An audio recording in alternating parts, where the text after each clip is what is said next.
Hello students, কেমন আছো তোমরা? উইথ এসএস ম্যাম চ্যানেলে তোমাদের স্বাগত জানাই।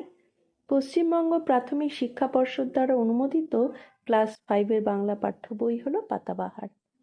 আজ তোমাদের সেই বইয়ের 30 নম্বর পেজের নবকৃষ্ণ ভট্টাচার্যের লেখা বিমলার অভিমান কবিতাটি পাঠ করব। তার সাথে হাতে কলমে বিভাগের সমস্ত প্রশ্নের উত্তরগুলো করিয়ে দেব। এখনও যারা উইথ এসএস ম্যাম চ্যানেলটি সাবস্ক্রাইব করোনি তারা চটপট সাবস্ক্রাইব করো, আর লাইক, শেয়ার, কমেন্ট করতে একদম ভুলবে না। চলো তবে শুরু করি। খাবো না তো আমি দাদাকে অতটা ক্ষীর, অতখানা অবনীর।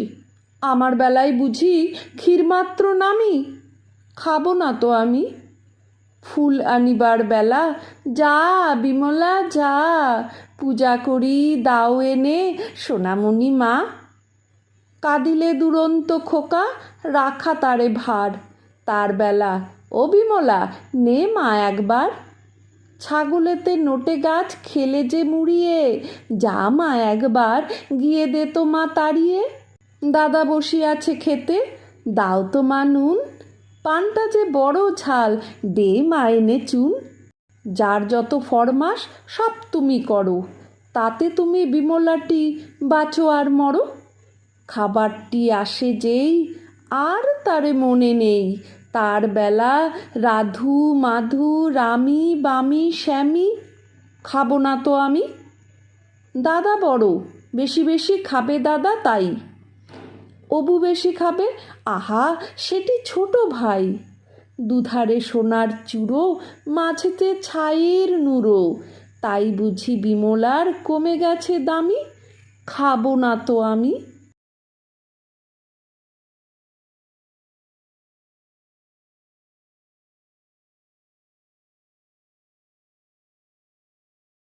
নবকৃষ্ণ ভট্টাচার্য 1859 সালে জন্ম, 1939 সালে উনি মারা যান। শিশু সাহিত্যিক নবকৃষ্ণ ভট্টাচার্যের জন্ম আমতায়, হাওড়ার নাড়িতে। সংস্কৃত কলেজিয়েট স্কুলে তিনি শিক্ষা গ্রহণ করেন। রচিত গ্রন্থের মধ্যে উল্লেখযোগ্য বালক পাঠ, বাঙালির ছবি শিশু পাঠ, ছেলে খেলা, কবিতা কুসুম, শিশুরঞ্জন রামায়ণ, ছবির ছড়া, সকালের ইতিকথা, সুখবোধ, ব্যাকরণ, নীতিপাঠ ইত্যাদি। তিনি সখা পত্রিকার সম্পাদক ও মাসিক বসুমতী পত্রিকার সহ সম্পাদক ছিলেন। শব্দার্থ: ক্ষীর হলো জাল দিয়ে ঘন করা দুধের মিষ্টি বিশেষ। দুরন্ত মানে হলো দুর্দান্ত, ভার হলো কষ্টকর, ফরমাস হলো আদেশ, চূড়ো হবে শৃঙ্গ বা শিখর, নুড়ো মানে আগুন ধরাবার জন্য ব্যবহার করা হয় এমন শুকনো খড় বা ঘাসের আঁটি। একের থেকে প্রশ্নটি নিজে ভেবে লেখো। 1 তোমার বাড়িতে বাবা মা দাদা ভাই দিদি বোন কে বেশি কাজ করে? তারা কি কি কাজ করে? আমাদের বাড়িতে বাবা আর মা সব থেকে বেশি কাজ করে। বাবা অফিস যান, বাজার করেন, আমাদের পড়াগুলো দেখিয়ে দেন। মা সারাদিন বাড়ির কাজ করেন, রান্নাবান্না করেন, আমাদের খেতে দেন।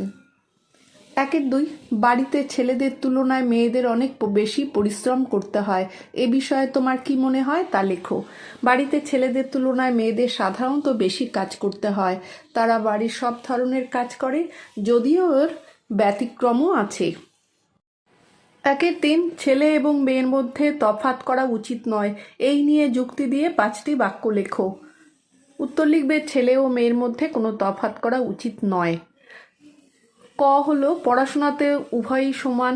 খতে লিখবে কাজের ক্ষেত্রে ছেলে মেয়ে উভয়ই পারদর্শী। গতে লিখবে পড়াশোনাতে উভয়ই সমান প্রতিভার অধিকারী। ঘতে যে কোনো কাজে ছেলে মেয়ে সমান। আর মতে সমাজে উভয়কেই প্রয়োজন। আর চতে লিখবে উভয়ই বংশের উত্তরাধিকারী। 2 থেকে প্রশ্নটি শব্দযুগলের অর্থ পার্থক্য লেখো। ভার: ভার হলো বোঝা, আরেক ভার মানে হলো রসিক ব্যক্তি। বাচা: একটা বাচা মানে হলো জীবন থাকা, আর একটা বাছা মানে স্নেহপাত্র। সোনা হলো শ্রবণ, আর আরেক সোনা মানে হলো কনক। 3 দাগের প্রশ্নটি নিচের প্রতিটি শব্দের 2টো করে অর্থ লেখো। বেলা: বেলা হবে সময় একটা হতে পারে, আর একটা হলো কালাতিক্রম। দাম, দামের একটা হলো দর, আর একটা হলো গুচ্ছ। চারিদিকে প্রশ্নটি পাঠ্য কবিতাটি থেকে অন্তমিল খুঁজে নিয়ে লেখো। 5টা লিখতে বলেছে। তো একটা হলো লিখেছি করো মরো, শ্যামি আমি, তাই ভাই, মুড়িয়ে তাড়িয়ে, চুড়ো নুড়ো। 5 থেকে প্রশ্নটি ক স্তম্ভের সঙ্গে খ স্তম্ভ মিলিয়ে লেখো। নুন হবে লবণ, দুরন্ত হবে দুষ্টু, ছাই হবে ভস্য, ফরমাস হবে আদেশ, চূড়ো হবে শিখর। 6 থেকে প্রশ্নটি শব্দঝুড়ি থেকে নিয়ে বিশেষ্য ও বিশেষণ আলাদা করে লেখো। এখানে একটা শব্দঝুড়ির মধ্যে বেশ কতগুলো শব্দ দেওয়া আছে, সেখান থেকে নিয়ে আলাদা করতে হবে কোনটা বিশেষ্য কোনটা বিশেষণ। তো এখানে বিশেষ্যর মধ্যে পড়ছে ক্ষীর, ছাই, বিমলা, নুন, পান, নোটে গাছ, খোকা। আর বিশেষণের মধ্যে পড়ছে বেশি, দুরন্ত, ঝাল, ছোট, কম। 7 থেকে প্রশ্নটি ক্রিয়ার নিচে দাগ দাও। 7-1 খাবো না তো আমি, এখানে খাবো হবে ক্রিয়া। 7-2 যা বিমলা যা, এখানে দুটো যা আছে, সেই দুটো যাই হবে ক্রিয়া। 7-3 ও বিমলা নে মা একবার, নে হবে এখানে ক্রিয়া। 7-4 অবু বেশি খাবে, খাবে হলো এখানে ক্রিয়া। 7-5 দে মা এনে চুন, এখানে দে আর এনে হবে ক্রিয়া। 8 থেকে প্রশ্নটি শূন্যস্থান পূরণ করো। 8-1 প্রথমে শূন্য আছে জায়গাটা, করি দাও এনে সোনামণি মা, এখানে পূজা হবে উত্তর। তারপর 8-2 কাঁদিলে, তারপরে আবার ফাঁকা জায়গা, খোকা রাখা তারে ভার, এখানে হবে দুরন্ত, কাঁদিলে দুরন্ত খোকা, রাখা তারে ভার। 8-3 ছাগলেতে, তারপরে একটু ফাঁকা জায়গা রেখে গাছ খেলে যে মুড়িয়ে, এখানে নোটে গাছ খেলে যে মুড়িয়ে হবে। 8-4 পানটা যে বড়, তারপর ফাঁকা দে মাইনে চুন, তো এখানে হবে পানটা যে বড় ঝাল, ঝাল হবে উত্তর। 9 থেকে প্রশ্নটি যেটা বেমানান তার নিচে দাগ দাও। 9-1 হলো ক্ষীর, ছাগল, বিমলা, অবনী, দাদা, এখানে ছাগল হবে বেমানান। 9-2 ফুল, রাধু, বিমলা, সোনামণি মা, পূজা, এখানে রাধু হবে বেমানান। 9-3 সোনার চূড়ো, ছায়ের নুড়ো, দাদা, বিমলা, মাধু, এখানে মাধু হবে বেমানান। 10 থেকে প্রশ্নটি বিপরীতার্থক শব্দ লেখো। দাও হবে নাও, বড় হবে ছোট, বেশি হবে কম, ঝাল হবে মিষ্টি, আসে হবে যায়। 11 থেকে প্রশ্নটি বাক্য রচনা করো। ক্ষীর, ক্ষীর খেতে খুব ভালো, দুরন্ত হবে আমার ভাই খুব দুরন্ত, ছাই হবে আগুনে বাড়িটা পুড়ে ছাই হয়ে গেল, নোটে গাছ হবে ছাগলে নোটে গাছটি মুড়িয়ে খেলো, চুন হবে বেশি চুন খেলে গাল পুড়ে যায়। 12 থেকে প্রশ্নটি শব্দগুলো ঠিকমতো সাজিয়ে বাক্য তৈরি করো। 12-1 উত্তর হবে দাদার থেকে বিমলার ক্ষীর পরিমাণে কম। 12-2 বিমলাকে পূজার ফুল আনতে হয়। 12-3 বিমলা সবার ফরমাস পালন করে। 12-4 শুধু মেয়ে বলে বিমলার প্রতি অবিচার করা হয়। 12-5 ছেলে মেয়ের মধ্যে বৈষম্য করা উচিত নয়। 13 থেকে প্রশ্নটি কোনটি কী ধরনের বাক্য লেখো। 13-1 খাবো না তো আমি, এটা না বোধক বাক্য। 13-2 যা বিমলা যা, এটা অনুজ্ঞাসূচক বাক্য। 13-3 ছাগলেতে নোটে গাছ খেলে যে মুড়িয়ে, এটা বর্ণনামূলক বাক্য। আর 13-4 আমার বেলায় বুঝি ক্ষীর মাত্র নামি, এটা হলো প্রশ্নবোধক বাক্য। 14-1 কবি নবকৃষ্ণ ভট্টাচার্য কোন শিক্ষা প্রতিষ্ঠানের ছাত্র ছিলেন। কবি নবকৃষ্ণ ভট্টাচার্য সংস্কৃত কলেজিয়েট শিক্ষা প্রতিষ্ঠানের ছাত্র ছিলেন। 14-2 তার লেখা উল্লেখযোগ্য দুটো বইয়ের নাম লেখো।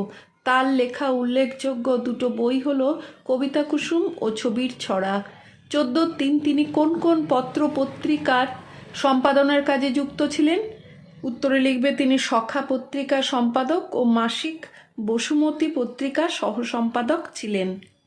15 থেকে প্রশ্নটি হলো নিচের প্রশ্নগুলোর উত্তর নিজের ভাষায় লেখো। 15-1 বিমলাকে সারাদিন কোন কোন কাজ করতে হয়। উত্তরে লিখবে পূজার ফুল তুলতে হয়, দুরন্ত খোকাকে সামাল দিতে হয়, ছাগলের নোটে গাছ খেতে এলে তাড়াতে হয়, দাদা খেতে বসলে নুন দিতে হয়, আর মার পান খেতে গিয়ে ঝাল লাগলে চুন এনে দিতে হয়। 15-2 বিমলার ছোট ভাইয়ের নাম কি? সেও তার দাদার বেশি বেশি খাবার পাবে কেন? বিমলার ছোট ভাইয়ের নাম অবনী। দাদা বড়, তার বেশি খাবার প্রয়োজন, আর ভাই ছোট আদরের, তাই সে বেশি খাবার পাবে। 15-3 তাই বুঝি বিমলার কমে গেছে দামি। বিমলার দাম কমে গেছে মনে হওয়ার কারণ কি? বিমলার দাদা ভাইয়ের মাঝখানে দাদা ও ভাই বেশি খাবার পায়, বিমলা কম পায়, তাই বিমলার মনে হয়েছে যে তার দাম কমে গেছে। 15-4 বিমলার প্রতি তোমার অনুভূতির কথা 5টি বাক্যে লেখো। উত্তরে লিখবে, বিমলা খুব ভালো মেয়ে, সে বাড়ির সব রকম ফরমাস খাটে, কিন্তু খাবারের বেলায় তার ভাগে কম জোটে। তার জন্যে তার মনে ভীষণ কষ্ট, সে নিজেকে ছায়ের নুড়ো হিসাবে দেখেছে। তাকে সবাই অবহেলা করে, যা খুবই কষ্টদায়ক। 15-5 খেতে না চেয়ে তুমি বা তোমরা বন্ধুরা কখনো প্রতিবাদ জানিয়েছো বা জানানোর চেষ্টা করেছো? যদি এরকম কোনো ঘটনা ঘটে থাকে তো সে সম্বন্ধে লেখো। উত্তরে আমি একটা করে দিয়েছি, তোমাদের যদি অন্য কিছু থাকে তাহলে করতে পারো। আমি ছোটবেলা থেকে স্কুলের হস্টেলে থেকে বড় হয়েছি। হস্টেলে খাবার গুণগত মান খারাপ ছিল। একবার ডালে পোকা ভেসে থাকতে দেখা যায়, সেই দিন বন্ধুরা মিলে হস্টেলে না খাওয়ার সিদ্ধান্ত নেই, আর হস্টেলে সুপারকে ডেকে এই ব্যাপারে প্রতিবাদ জানাই। এরপর থেকে খাবারের মান কিছুটা উন্নত হয়। 15-6 বিমলার অভিমান করার কারণ কি, তা নিজের ভাষায় 8-10টি বাক্যে লেখো। বিমলার অভিমান করার পিছনে অনেক কারণ আছে। সে সারাদিন বাড়ির সকলের ফরমাস খাটে, তবুও তাকে অল্প পরিমাণে খেতে দেওয়া হয়। দাদা আর ভাইকে বেশি করে দেওয়া হয়, তার কথা কেউ মনেও রাখে না। দাদা বড় বলে তাকে বেশি খাবার দেওয়া হয়, আর ছোট ভাই আদরের বলে তাকেও বেশি দেওয়া হয়।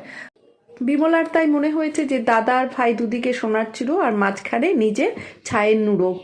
এতে বিমলার মনের কষ্টটা ধরা পড়েছে, খাবারের প্রতি তার তীব্র অভিমান হয়েছে। আজ তাহলে এখানেই শেষ করছি। টাটা।